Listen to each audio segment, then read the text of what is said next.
Okay, hello everyone. I'm so glad to be here. Actually, it's my first time in this beautiful city and at Dmitry Nikitin's conference.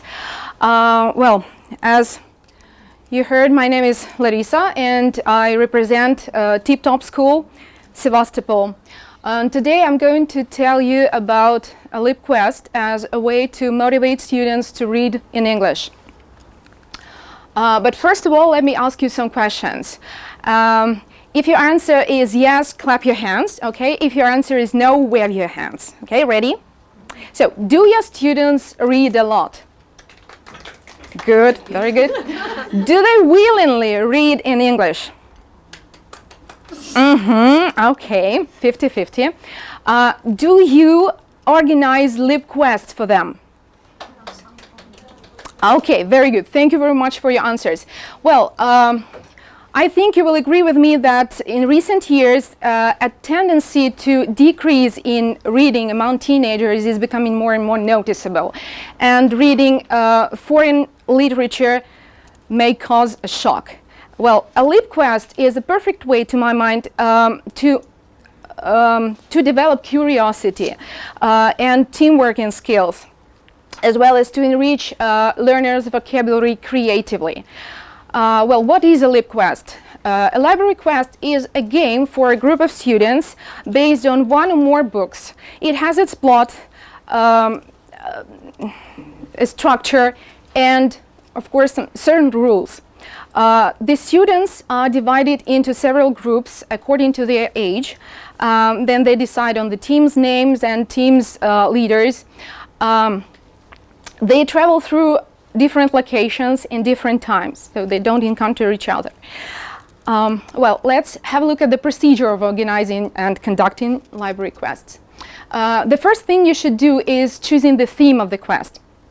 We usually do it at the beginning of the school year, so that our students had enough time to read the story itself during the regular lessons with their teachers, and to learn a lot about the author and his epoch. Well, before organizing a quest, we always prepare open lessons just to sum up what they have learned. In previous years, we read the story about Harry Potter and Sherlock Holmes with students from 10 to 15 years old, and this year it was The Adventures of Tom Sawyer by Mark Twain. For our youngest learners, we prepared adaptation of the story, and the rest of the groups, the rest of the students read it in original. The second step is developing the legend. Some people believe that only a professional, what is it called? A professional,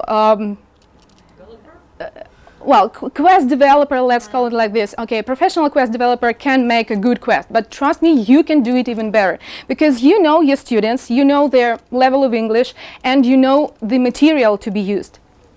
So teachers in our school, they are always happy to take part in the quest, and the initiative group meets a month before the quest to generate some ideas and to choose the best ones. Then we choose the participants and employees responsible for the routes.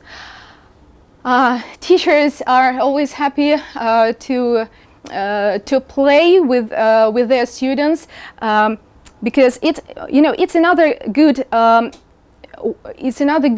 team building activity, as well as for some it's a good opportunity to feel like a film star. So we never lack volunteers. When your team is ready, you should draw up the script and prepare some tasks. This step is the most time-consuming, I should say. So our initiative group meets several times to discuss their ideas. We also start a new discussion in our teachers' VK group. There we upload our open lesson plans and share all the necessary files too. When everything is prepared, combine and compile a general map of the game. Here you can see that this year we had 2 groups age 10-11, 2 groups age 12-13, and 1 group age 14-15. So we needed even 2 sessions of the quest. The first group's aim was to find a hidden treasure, a treasure chest hidden by Injun Joe. The next group, they looked for missing Huckleberry Finn, and our senior group investigated a murder of Dr. Robinson. Okay. Yeah. Maybe the most important thing to do is advertise your quest. We use everything we can, including leaflets and verbal advertising, posters in your classrooms. Of course, we post ads in social networks and on the site of our school. And as soon as we advertise a quest, we start up our online and offline contests, like the best cosplay, or the best reader's corner, or the best fan art. So all the children, all the students are engaged. It's interesting for them. Okay, what's next? Very interesting step is designing the interior of the premises in accordance with the chosen topic, chosen epoch, and preparing the characters' costumes. For Mark Twain's story, we decorated our 4 classes in accordance with the spirit of his epoch. So we had 5 locations: Aunt Polly's house, a school, a marketplace, a cave, and a fence. To decorate them, we used things we could find at home or in the office, like straw hats, old-fashioned torches, paintbrushes, etc., etc. And the costumes were very simple also. Okay, some pieces of requisite were made by our teachers. For example, we made a cardboard fence and a huge barrel for this game. Yeah, here is the picture of our teachers in their costumes. And the culmination of the whole process is holding the game itself. Well, the teams move through locations in different times. They are accompanied by moderators, school teachers, so they always know what to do.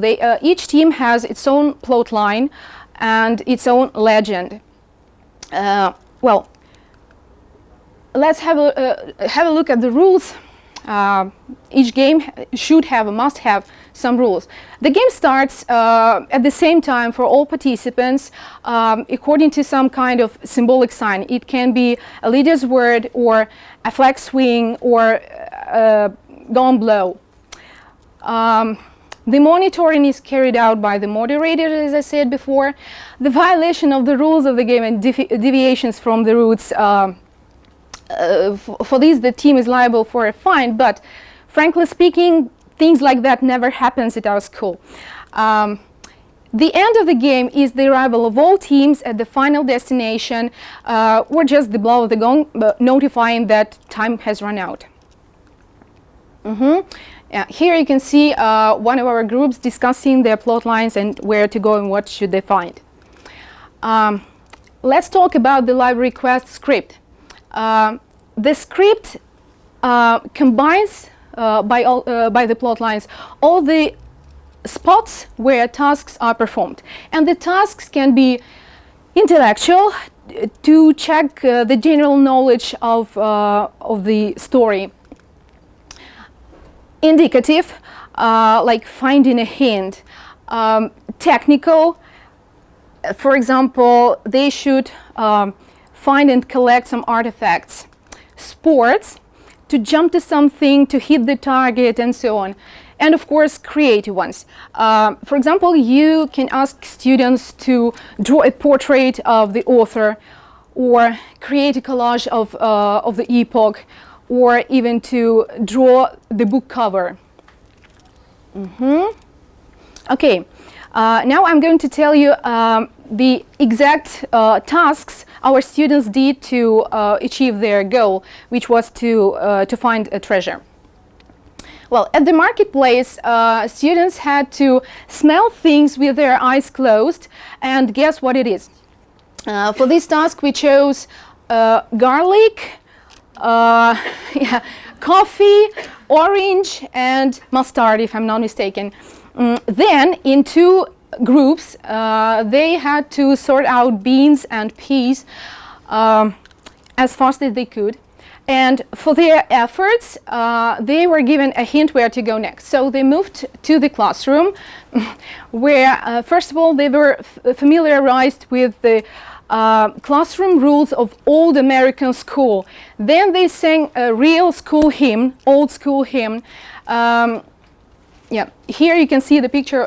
The students are singing the hymn. Then they had to write the names of the main characters using real goose feathers, and they even tried to play a Chizhik Pizhik melody on the xylophone.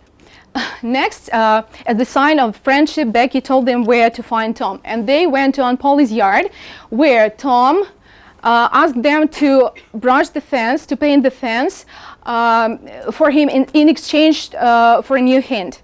But that task was not as easy as it seemed, because students had to use small watercolor brushes. Well, after that, they were told the way to the cave, to the next location, and after some stirring dances, they accidentally found a treasure box. But to open it, they had to spend some time picking the right key. Then they came back to Aunt Polly's house. It was our start destination and final destination, where the team leaders told the host what they found out. And the host combined all the team's stories into one legend again. So all the pieces of the puzzle came together, and the students got the whole idea of the story. Then comes the time to summarize the results of our contests and reward the winners. Our school always prepares prizes for all the participants according to their age. The prizes can be either traditional ones like corporate certificate or a notebook with a pen or stuff like this, or creative ones. For example, a photo with all the characters in their costumes. Okay, so you know, our Libquests in Tip Top School are both fun and educational. While reading books, we show our students the evolution of the language, of the English language. We read and analyze the texts lexically, grammatically, and even stylistically. So our students are interested in it. You know, they love fun, they love action and intrigue, of course. And when they begin to read an English book and then take part in our Libquest, it's a climax. They are interested to know the end of the story, if they haven't read the book before. But even if they did read this book, they are interested to compare its plot with the story, with the legend of our Libquest. Besides, you can ask them to do extra tasks after reading, after taking part in the quest. For example, you can ask them to write a revision of the book, or to watch a film based on the story and compare them, or even to make a lab book. You know, it's very popular among ESL teachers now. So both students and teachers benefit from our Libquest. Let's have a look. What free bonuses students get from Libquest? Of course, wider background and enriched vocabulary. Then language practice with our teachers, including native speakers who work in our school. Motivation to read more, motivation to read in English. Intercultural competence, it's very well, important. No, I wanted to say that this term is quite often used among teachers. Team building skills, of course, it's obvious, and you will appreciate it. Gadget-free pastime. What our school gets from the Libquest? Of course, increased client loyalty.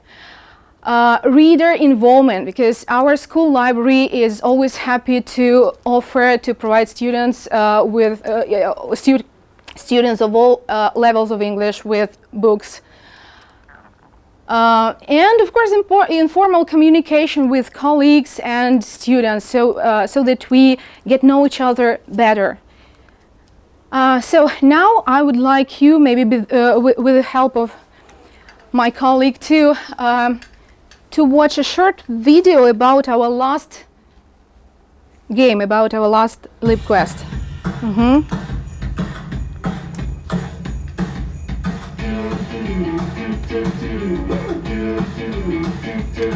The beginning.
This is it. Okay. Well, you cannot you cannot judge from this video, but this year we had the most massive Libquest with 20 teachers and 50 students. I think we did it good, quite good. Okay. Thank you very much. And do we have time for questions? Yeah, so that's why I just maybe. Do we? Yeah, we do. So it's why. Do you have some questions? Any? Is it free for children? Of course, it's free. The teachers get paid. Well, do we get paid for this? They invest a lot of time and effort. Well, the quest itself lasts 1 hour. Lasts for 1 hour. And 1 month preparation. 1 month for intensive reading, and well, the preparation can take like 2 months maybe. Yeah. When do children read the book? Do they read at home or? Okay, they read books at their regular lessons with their teachers in the classrooms, and they of course can get some home task to read a part of a chapter and do some post-reading tasks. Do they participate in the Libquest after they finish the book? They know the end of the story. They may not finish the book before the quest starts. They can continue reading it after the quest, till the end of the school year. Thank you very much. Do they speak English? Of course, yes. They speak English throughout the quest. It's very important. It's a great opportunity to practice what they have learned at the lessons. So yeah. How many pages do you usually read during the class? During the quest? How many pages? During the class. Okay. It can be a chapter or a part of the chapter. To have some time for... Work on the text. Yes, of course. So you read a chapter, so do you do any before reading tasks and after reading tasks, while reading tasks? Yes, of course. If they read the chapter at home, for example, we revise revise the general idea and some key points, and then do extra tasks for this chapter. And if they didn't read this chapter at home, we read a part of the text and then do the task according to this part. Anybody else? No? Other questions? Okay, so anyway, yeah, I would like to add maybe that reading I think is essential, yeah, and even when I work with teachers, I always ask them, so just how many books have you read so far? I mean, just don't forget about reading. Unfortunately, we are still not on the top list of countries where people read a lot, and we as teachers should read a lot for our own language as well, yes? Yes. To master our own language. So, Risa, thank you greatly Thank you very much. for traveling and doing such Thank you very a much. presentation. It was a pleasure. Okay.